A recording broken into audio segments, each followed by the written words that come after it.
ഇന്നത്തെ നമ്മുടെ റെസിപ്പിക്ക് നമുക്ക് ഈ ഒരു ഇഡ്ഡലി തട്ടാണ് ആവശ്യം. ഇനി ഒരു പാത്രം എടുക്കാം. അതിലേക്ക് നമുക്ക് 1 കപ്പ് മൈദപ്പൊടി ഇട്ട് കൊടുക്കാം. അപ്പൊ നിങ്ങൾക്ക് മൈദക്ക് പകരം ഗോതമ്പ് പൊടിയാണെങ്കിലും ഉപയോഗിക്കാം.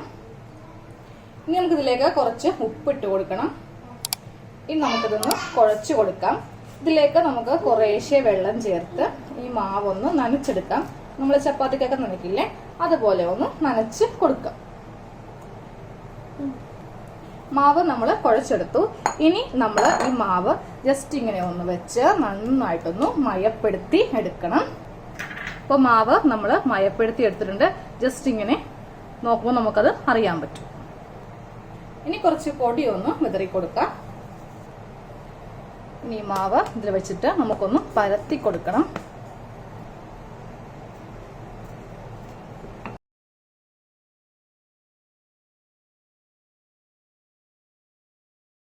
അപ്പൊ നമ്മൾ ഇതിങ്ങനെ ഒന്ന് പരത്തിയെടുത്തു.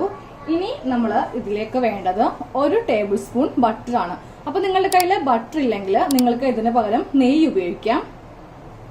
അപ്പൊ ഈ ബട്ടർ ഞാൻ ഇതിന്റെ മീതെ ഇട്ടു. എന്നിട്ട് കൈകൊണ്ട് തന്നെ നമുക്ക് ഇതെല്ലായിടത്തേക്കും ഒന്ന് പരത്തി കൊടുക്കണം. ഇത് മെൽറ്റായ ബട്ടറാണ്.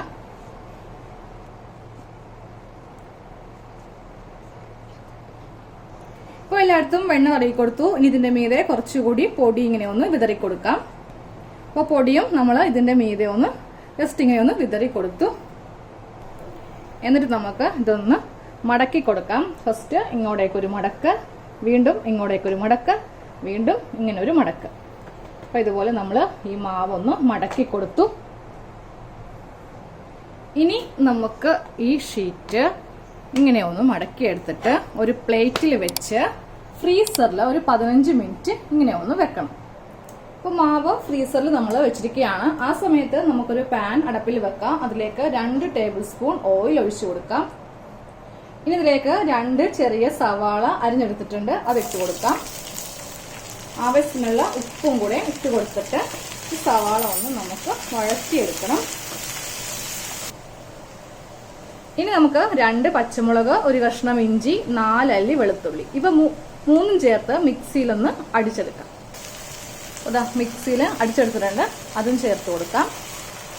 ഇതൊന്ന് ഇളക്കി മിക്സ് ചെയ്യണം. സവാളയുടെ നിറം ഒന്ന് മാറി വരുമ്പോൾ നമുക്കതിലേക്ക് ഒരു ചെറിയ തക്കാളി അരിഞ്ഞതും കൂടെ ഇട്ട് കൊടുക്കാം.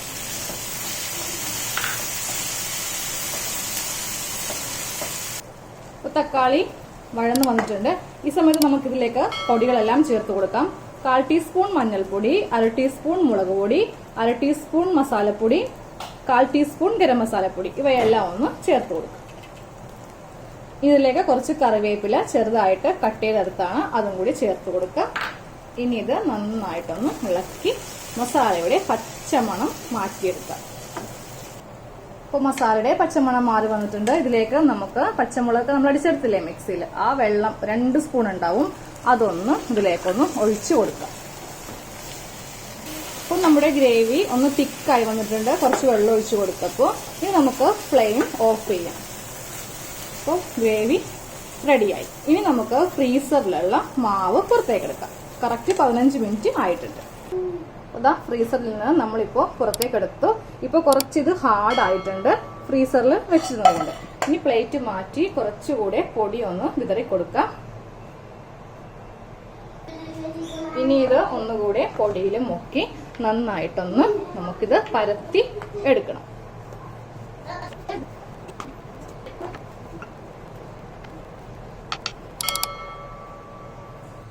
അപ്പോൾ നന്നായിട്ട് നമ്മൾ പരത്തിയെടുത്തു. ഇനി ഇതിലേക്ക് വീണ്ടും 1 ടേബിൾ സ്പൂൺ ബട്ടർ ഇട്ട് കൊടുക്കാം. നന്നായിട്ടൊന്ന് പരത്തി കൊടുക്കണം.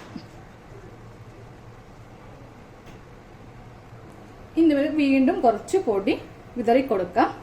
എന്നിട്ടിത് വീണ്ടും നമ്മൾ ആദ്യമേ മടക്കിയില്ലേ, അതുപോലെ തന്നെ ഒന്നുകൂടെ മടക്കി എടുത്തിട്ട് വീണ്ടും ഇത് ഫ്രീസറിലേക്ക് പ്ലേറ്റിൽ വെക്കാം. അപ്പോൾ ഇപ്പോൾ 15 മിനിറ്റ് കഴിഞ്ഞിട്ടുണ്ട്. അപ്പോൾ ഞാനിത് ഫ്രീസറിൽ നിന്ന് എടുത്തു. ഇപ്പോഴും കുറച്ചിത് ഹാർഡാണ്. നമുക്കിത് ഒന്നും കൂടി പരത്തിയെടുക്കാം. അപ്പോൾ മാവ് പരത്തുന്നതിന് മുൻപായിട്ട് നമ്മൾ സ്റ്റൗവിൽ ഒരു പാത്രം വെക്കുക. എന്നിട്ട് നമുക്കൊരു സ്റ്റാൻഡ് വെക്കാം. അപ്പോൾ ഇതുപോലത്തെ സ്റ്റാൻഡ് ഇല്ലെങ്കിൽ നമ്മുടെ വീട്ടിലുള്ള കറിപ്പാത്രം ആണെങ്കിലും മതി. ഇനി ഒരു മൂടി പാത്രം വെച്ചിട്ട് മൂടി വെക്കുക, സ്റ്റൗ കുറച്ച് വെക്കുക. അപ്പോൾ മാവ് പരത്തിയെടുക്കാം. കുറച്ച് പൊടി വിതറാം. ഇനി മാവ് നന്നായിട്ടൊന്ന് പരത്തിയെടുക്കാം.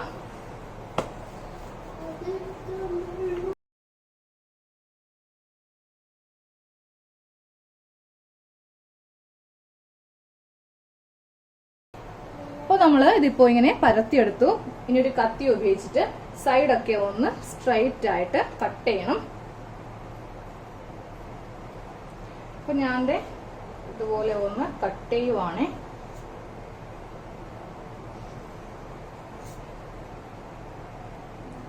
ഇനി ഇത് ഓരോ ഷീറ്റായിട്ട് നമുക്ക് ഇങ്ങനെ ഒന്ന് മാറ്റിയെടുക്കാം.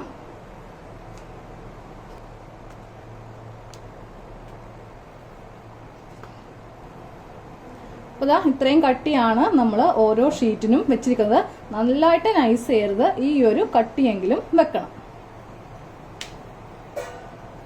ഇനി നമ്മൾ ഇതിലെല്ലാം കുറച്ച് ബട്ടർ ഇങ്ങനെ ഒന്ന് പുരട്ടി കൊടുക്കണം.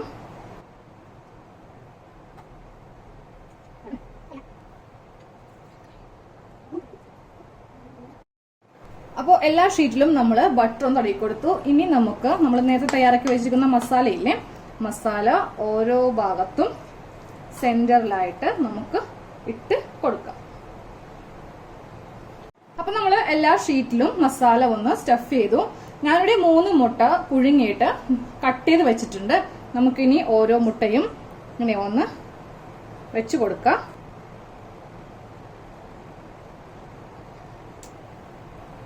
ഇനി നമുക്ക് ഇതൊന്ന് മടക്കി കൊടുക്കാം. ഫസ്റ്റ് ഇങ്ങനെ ഒരു മടക്ക്, വീണ്ടും ഇങ്ങനെ ഒരു മടക്ക്, ഇവിടെ നിന്ന് ഇങ്ങനെ ഒരു മടക്ക്, ഇങ്ങനെ ഒരു മടക്ക്.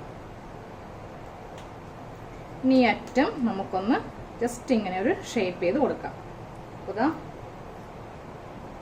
നമ്മൾ ഇങ്ങനെ ഒന്ന് ചെയ്തെടുത്തു. ബാക്കിയെല്ലാം ഇതുപോലെ ഒന്ന് ചെയ്യാം. അപ്പം നമ്മൾ എല്ലാ പപ്സും റെഡിയാക്കി എടുത്തിട്ടുണ്ട്. ഇനി ഇഡ്ഡലി തട്ടെടുക്കുക. അതിൽ നന്നായിട്ട് എണ്ണ ഒന്ന് പുരട്ടിയെടുക്കാം.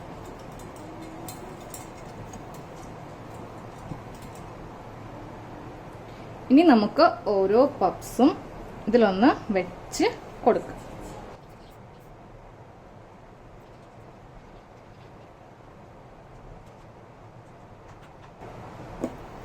അതാ നമ്മൾ ഇഡ്ലിത്തട്ടില് 6 പപ്സാണ് ഒറ്റയടിക്ക് നമ്മൾ ബേക്ക് ചെയ്യാൻ പോകുന്നത്.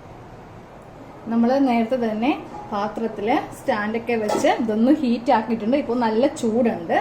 ഇനി നമുക്ക് ഈ തട്ട് ഇതിലേക്കൊന്ന് ഇറക്കി വെക്കാം. അപ്പോൾ നമ്മൾ ഇഡ്ലിത്തട്ട് വെച്ച് കൊടുത്തു. ഇനി ഇതിന്റെ മീതെ നമുക്ക് കുറച്ച് പാല് ഒന്ന് ഇങ്ങനെ ഒന്ന് ബ്രഷ് ചെയ്ത് കൊടുക്കാം. അപ്പോൾ പപ്സിന് നല്ല ബ്രൗൺ കളർ കിട്ടും. പാല് എല്ലായിടത്തും ബ്രഷ് ചെയ്ത് കൊടുത്തിട്ടുണ്ട്. ഇനി നമുക്ക് മൂടി വെക്കാം. ഒരു അരമണിക്കൂർ കഴിയുമ്പോൾ നമുക്ക് നോക്കാം. അപ്പൊ നമ്മുടെ പപ്സ് റെഡി ആയിട്ടുണ്ട്. അപ്പൊ ഞാൻ ജസ്റ്റ് ഒന്ന് മൂടി പൊക്കി നോക്കി. നല്ല റെഡി ആയിട്ടുണ്ട്. നല്ല ചൂടുണ്ട്. അപ്പൊ നമുക്ക് ആദ്യമേ ഇതൊന്ന് ഞാൻ ഈ ട്രേ ഒന്ന് എടുക്കുവാണേ. അപ്പൊ ഞാനൊരു 30 മിനിറ്റ് കഴിഞ്ഞപ്പോൾ ഉണ്ടല്ലോ ഈ പപ്സ് ഒന്ന് തിരിച്ചിട്ട് കൊടുത്തായിരുന്നു. ഇല്ലെങ്കിൽ നമുക്ക് ഈ 2 വശവും നല്ല ബേക്കായി കിട്ടില്ല. നല്ല ബേക്കായി കിട്ടണമെങ്കിൽ തിരിച്ചു മറിച്ചു വന്ന് ഇട്ട് കൊടുക്കണം. അപ്പൊ വീണ്ടും ഒരു 30 മിനിറ്റ് ഞാൻ സ്റ്റൗവിൽ വെച്ചായിരുന്നു. അപ്പൊ ടോട്ടൽ 1 മണിക്കൂർ. ഇനി നമുക്ക് പപ്സ് വേറൊരു പാത്രത്തിലേക്ക് മാറ്റാം. ചൂടാറിന് ശേഷം ഞാൻ ഇതിന്റെ ആ ഒരു ക്രിസ്പ്നെസ് നിങ്ങൾക്ക് കാണിച്ചു തരാം. ഇപ്പൊ തന്നെ കണ്ടോ, സ്പൂൺ വെക്കുമ്പോൾ തന്നെ നല്ല ക്രിസ്പ്നെസ് ആണ്. പക്ഷെ ഇതാറിക്കഴിഞ്ഞാലേ കറക്റ്റ് കാണിക്കാൻ പറ്റും.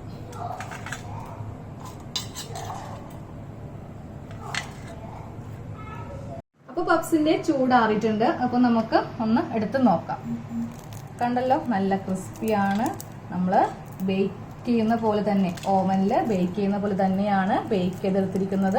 അപ്പോൾ എല്ലാവരും തീർച്ചയായിട്ട് ഈ മുട്ട പപ്സ് ഒന്ന് ഇഡ്ഡലി തട്ടിൽ വെച്ചിട്ട് ഒന്ന് ചെയ്തെടുക്കുക. അപ്പൊ നമുക്ക് അടുത്ത റെസിപ്പി ആയിട്ട് കാണാം. താങ്ക്